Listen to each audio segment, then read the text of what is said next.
আপনারা দেখতে পাচ্ছেন ডক্টর মোহাম্মদ রেজাউল করিম ভাই সংস্কারের কাজে হাত দিয়েছে। আপনারা দেখতে পাচ্ছেন ওনার সাথে বাংলাদেশ জামাত ইসলামের সকল কর্মীবৃন্দ হাত দিয়েছে সংস্কারের কাজে। আপনারা দেখতে পাচ্ছেন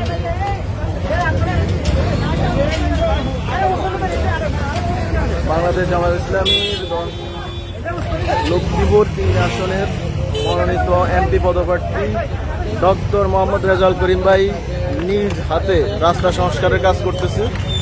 আপনারা দেখতে পাচ্ছেন এখানে উপস্থিত আছে ১০ নং চন্দ্রগঞ্জ ইউনিয়ন আমির আব্দুল হান্নান ভাই, ইউনিয়ন সেক্রেটারি মাহফুজ ভাই, উপস্থিত আছেন বিভিন্ন নেতাকর্মীরা বাংলাদেশ জামাত ইসলামী। আপনারা দেখতে পাচ্ছেন ডক্টর মোহাম্মদ রেজাউল করিম ভাই নিজ হাতে সংস্কারের কাজ করতেছে।